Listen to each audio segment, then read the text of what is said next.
So it seems that we only made it 5 days into the new year before accusations started flying over on Twitter. So Tom Aspinall has been pretty vocal in the last couple of weeks as to he thinks that he's pretty entitled to the full version of the heavyweight title and thinks that Jon Jones should be stripped in the absence of him being injured. A lot of talk going back and forth between people on both sides of things saying that, you know, Aspinall does deserve it, Aspinall doesn't deserve it, but let's delve into these tweets here. So on the 5th of December, last time Stipe fought and won, GTA San Andreas had just come out on PS2. He will fight next for the undisputed heavyweight title ahead of me, who's the interim champ, active and ranked number 1 in the world right now. This makes me quite upset. Stipe is one of my favorites, loads of respect to him. His resume is far superior to mine right now. That being said, the UFC has never been about this. It's about who's the best right now, and I believe that's me, and it's only right I get to prove it. Hashtag free Aspinall. Surely if you're interim champ, your next fight should be to fight for undisputed. Come on. He's replying to somebody here. It says, I agree he's a legend, but I'm selfish and I want to prove I'm the best, so I'll cry if I want to, which is fair enough.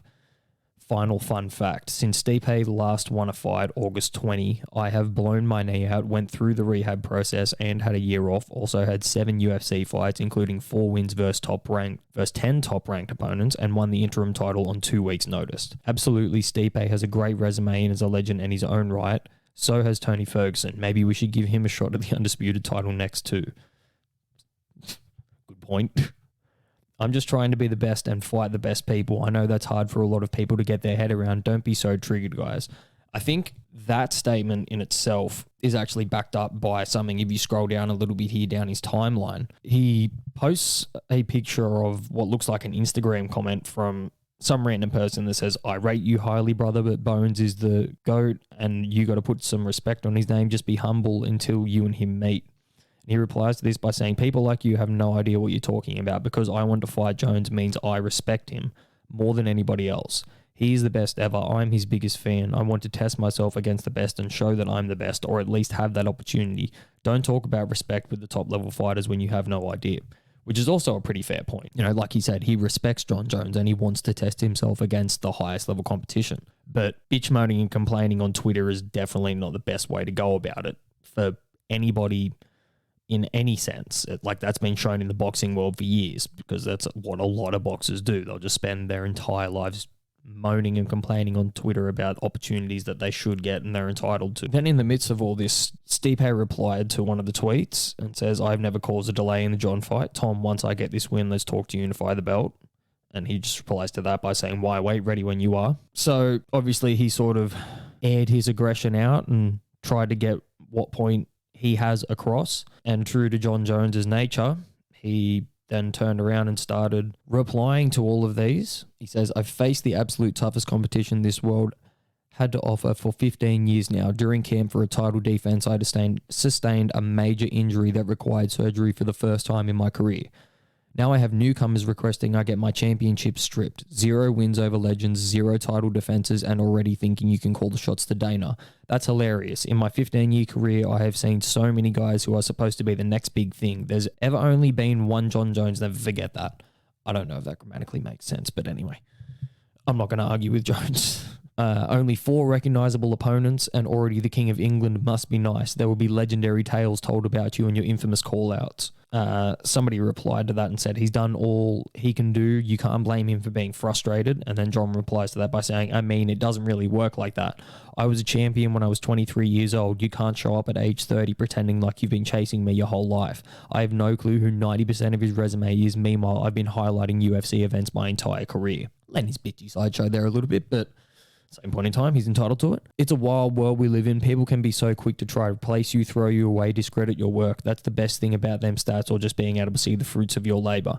Be an absolute savage at what you do, at whatever capacity that may be. Let the work speak for itself. Be undeniable in this world, ladies and gentlemen. Be absolutely undeniable. I love how a fighter can do an interview about me every week, make silly memes on the internet, and then when I respond, they play the victim. Tom replies to the tweet where he was talking about being a champion at 23 years old and says, Jon, you're letting your ego run wild here, mate. I'm not downplaying your resume. It's incredible, far superior to mine. You are known as the best fighter ever, and that's exactly why I want to beat you. Surely you can understand that.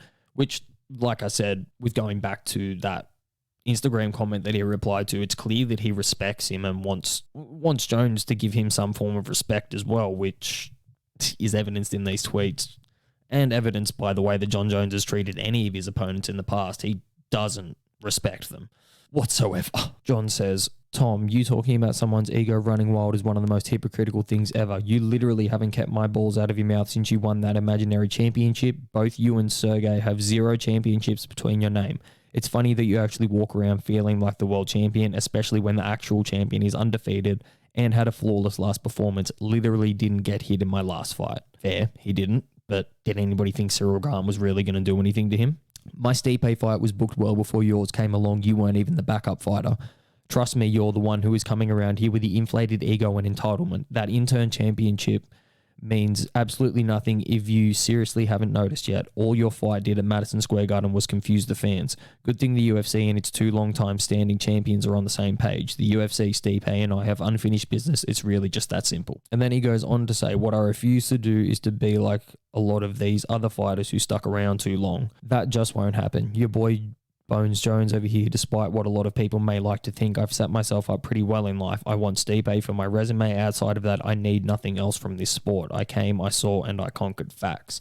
Now, a lot of people jumped on that tweet straight away because they were saying that, oh, this is him confirming that he's going to fight Stipe and then retire. So obviously somebody asked him, said, retiring after Stipe confirmed them. He said, I'm not saying that. What I'm saying is, coming back from 2 different surgeries and defeating Stipe is my primary goal and a huge feat, if you ask me.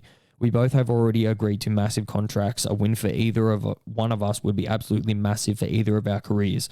Despite how good Tom may seem right now, a win over him really does nothing for my legacy. That's just the truth. That's all I'm saying. I understand a lot of you guys don't fully understand what's happening behind the scenes. You don't make it as far as myself and Stipe not realizing the business side of this. So there's a lot to unpack there from that. As much as he likes to confirm the fact that he's not going to run off into the sunset after he fights Stipe, that last tweet is still pretty ambiguous. But I do agree that at this point in time, it doesn't do a huge amount for his legacy beating Tom Aspinall. Granted, it's still a good win and definitely a good fight if it proceeds to happen. If he comes back and, like, let's be honest, beats Stipe, that's not a fight, that's a fucking beatdown. Because I do agree with Aspinall on that side of things as well, that it's like there's other people that Jon Jones could have been coming back to fight rather than Stipe. And yes, I understand what he's talking about from his side of things. It's a huge money fight. People are going to buy that pay-per-view to a degree. Like, everyone's going to buy it purely just to see Jon Jones because everyone knows what's coming. If Francis, like, absolutely destroyed Stipe, who's good at what he does, but admittedly a lot more wild of a striker, what is Jon Jones going to do to him? Especially, like, if anybody, I think it was the last UFC pay-per-view, Edwards versus Colby, where Stipe came walking in with a walking stick or something like that, or limping into the arena. He did not look good for a 40-year-old man, not whatsoever. So it's like, you telling me that that guy's going to be competitive with the guy that just made Cyril Gane look like a child? I don't see it happening. So, like I said, there is a whole lot to unpack with this thing. I kind of lean on the fence when it comes to saying, oh, Tom's entitled to this, but Jones is also entitled to play out contracts that have already been signed. I think at the end of the day, everybody can agree that Jones versus Aspinall doesn't need to happen per se, but a lot more people want it to happen than what Jon Jones likes to believe. Thanks for tuning in to Squared Circle Combat Sports. I'll speak to you guys very soon.